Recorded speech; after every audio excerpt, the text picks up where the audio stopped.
तो अभी तक हमने ऑप्शंस देख लिए हाईलाइट सेल रूल्स के, greater than, less than, equal to, text that contains.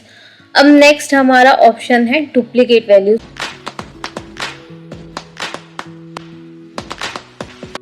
तो कंडीशनल फॉर्मेटिंग बहुत ही आसानी से डुप्लीकेट वैल्यूज को हाईलाइट कर देता है किसी भी कॉलम की।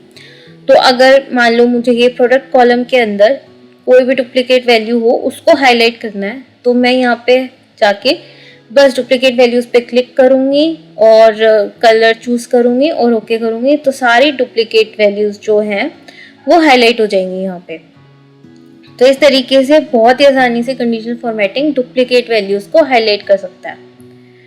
अब इसके अलावा जो इसका ऑप्शन है डेट का, अगर हमें किसी सेल को फॉर्मेट करना है बेस्ड ऑन अ डेट की, कोई डेट है हमारे पास उसके बेसिस पे करना है। तो जैसे अगर मैं यहाँ पे ले सकती हूँ लास्ट मंथ, तो लास्ट मंथ के जो भी कॉलम्स हैं वो इस कलर से फिल करने हैं। इस तरीके से मैं फॉर्मेट कर सकती हूँ। तो अभी मुझे इसमें से कुछ नहीं करना। अब नेक्स्ट देखेंगे टॉप बॉटम रूल्स। तो टॉप बॉटम रूल्स क्या होता है कि टॉप वैल्यूज को हाईलाइट करता है या बॉटम वैल्यूज को हाईलाइट करता है। तो जैसे अगर मान लो कि मेरा ये रेवेन्यू का कॉलम है, इसमें मुझे टॉप 20 रेवेन्यू के वैल्यूज को मुझे हाईलाइट करना है। तो यहाँ पे टॉप बॉटम रूल में जाके टॉप 10 आइटम्स या टॉप 10%, मुझे टॉप 10 आइटम्स नहीं चाहिए, मुझे टॉप 10% वैल्यूज चाहिए। तो मैं यहाँ पे नंबर लिखूंगी, मुझे चाहिए टॉप 40% ऑफ द वैल्यूज जो हैं वो सारी हाईलाइट हो जाए ग्रीन से। मैं ओके कर दूंगी तो जितनी भी टॉप 10% में जो वैल्यूज आ रही हैं वो सारी ग्रीन कलर से हाईलाइट हो जाएंगी। इसी तरीके से अगर मुझे बॉटम करना है तो मैं यहाँ पे जाके बॉटम 10% चूज करूंगी और यहाँ पे मुझे उसी तरीके से बॉटम 60% चूज करना है। तो यहाँ पे मैं रेड ही चूज करूंगी, ओके करूंगी, तो ये बॉटम वैल्यूज जो हैं वो रेड कलर से हाईलाइट हो जाएंगी। तो इस तरीके से हम टॉप और बॉटम का यूज कर सकते हैं। अब ऐसे ही आइटम्स को भी हम इसका भी हम यूज कर सकते हैं, टॉप 10 आइटम्स या बॉटम 10 आइटम्स, इसको भी हम यूज कर सकते हैं। इसमें भी सेम तरीके से हमें नंबर डालना होगा, कितने टॉप नंबर ऑफ आइटम्स हमें हाईलाइट करने हैं और कलर चूज करना होगा। तो ये थे टॉप बॉटम रूल्स। अब इसके बाद के जो ऑप्शंस हैं हमारे पास, वो सारे ऑप्शंस जो हैं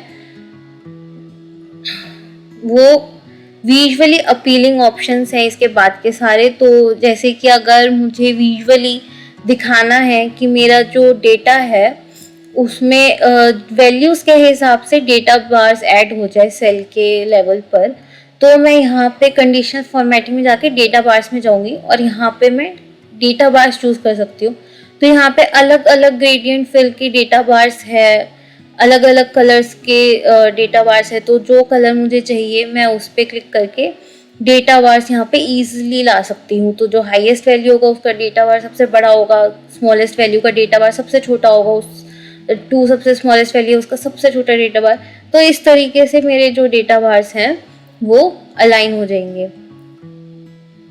अब डेटा बार्स के बाद आता है कलर स्केल्स। तो कलर स्केल्स क्या करता है कि जैसे मेरी वैल्यू है, एक बार मैं ये रेवेन्यू से अगर किसी भी कॉलम से कंडीशनल फॉर्मेटिंग रिमूव करनी है तो उसके लिए कंडीशनल फॉर्मेटिंग में जाके क्लियर रूल्स में जाके clear rules from selected cells, इस पे क्लिक कर सकते हैं। तो वो कॉलम से कंडीशनल फॉर्मेटिंग जो है रिमूव हो जाएगी। ठीक है, तो अब जैसे ये रेवेन्यू का कॉलम है इसके अंदर मुझे कलर स्केल्स चाहिए, मतलब कि हाईएस्ट वैल्यू ग्रीन कलर में हाईलाइट हो जाएगी, मीडियम वैल्यू येलो कलर में हो जाएगी, लोएस्ट वैल्यू रेड कलर में हो जाएगी। तो उसके लिए ये कलर स्केल मैं यूज कर सकती हूँ, ये मुझे ग्रीन येलो रेड कलर का स्केल देगा।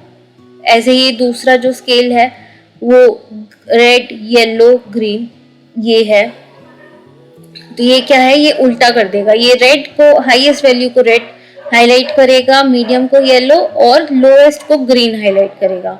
तो अगर ऐसा कोई डेटा है जिसमें हाईएस्ट वैल्यू का ज्यादा वैल्यू है तो वो हम उसके लिए ये रिवर्स वाला कलर स्केल यूज कर सकते हैं। ऐसे ही अब ये दूसरा कलर स्केल है, ये ग्रीन व्हाइट रेड है, तो जो ये मीडियम वैल्यू उसको व्हाइट ही रहने देगा और जस्ट हाईएस्ट को ग्रीन और लोएस्ट को रेड कर देगा। और ये उसका रिवर्स है, हाईएस्ट को रेड कर देगा, लोएस्ट को ग्रीन कर देगा। और ये कॉम्बिनेशन है ब्लू व्हाइट और रेड का, तो हाईएस्ट ब्लू हो जाएगी, फिर व्हाइट और फिर लोएस्ट जो है रेड हो जाएगी। तो इस तरीके से कलर स्केल्स का हम इजीली यूज कर सकते हैं अपने कॉलम के लिए। तो अब जैसे मुझे यहाँ पे फर्स्ट ऑप्शन चाहिए कि हाईएस्ट ग्रीन हो जाए, मीडियम वैल्यूज येलो हो जाए और लोएस्ट रेड हो जाए, तो इस तरीके से ये हाईलाइट हो जाएगा और ये इजिली कलर स्केल्स हम यूज कर सकते हैं। नेक्स्ट ऑप्शन जो हम देखेंगे कंडीशनल फॉर्मेटिंग का वो है आइकन सेट्स। तो आइकन सेट्स में क्या होता है कि ये आइकन्स दे देता है, शेप्स दे देता है, इंडिकेटर्स दे देता है हमारी वैल्यूज को। तो जैसे अगर मेरी वैल्यूज है ये रेवेन्यू वाला कॉलम, इसके अंदर मैं आइकन्स देना चाहती हूँ तो ये डायरेक्शनल आइकन्स मैं दे सकती हूँ। जो ग्रीन एरो है, अपवर्ड एरो है, वो हाईएस्ट वैल्यू पे लग जाएगा। जो न्यूट्रल एरो है वो मीडियम वैल्यू पे लग जाएगा। जो डाउन एरो है वो लोएस्ट वैल्यू पे लग जाएगा। इस तरीके से और डायरेक्शनल सिंबल्स हैं। और फिर हमारे पास शेप्स हैं, जो हाईएस्ट शेप है उसमें ग्रीन हो जाएगा, फिर येलो और फिर रेड। इस तरीके से शेप्स हम लगा सकते हैं, शेप आइकन्स। फिर इंडिकेटर्स, अगर कोई इंडिकेटर लगाना चाहेगी, टिक मार्क हाईएस्ट वैल्यू को, एक्सक्लेमेशन मार्क मीडियम वैल्यू को और क्रॉस मार्क लोएस्ट वैल्यू को, तो ये सारे इंडिकेटर्स लगा सकते हैं। फिर रेटिंग्स भी लगा सकते हैं। तो इसमें हाईएस्ट वैल्यू को फुल कलर्ड स्टार मिलेगा, फिर हाफ कलर्ड स्टार और फिर नो कलर्ड स्टार। ऐसे डेटा बार्स का है, डेटा बार्स भी हाईएस्ट वैल्यू के फुल कलर डेटा बार्स रहेंगे। तो इस तरीके से हम कोई भी शेप्स को यूज कर सकते हैं। तो अब अगर जैसे मुझे ये डायरेक्शंस को यूज करना है तो मैं डायरेक्शन पे क्लिक करूंगी तो ये सारी वैल्यूज दिख रही है हमें।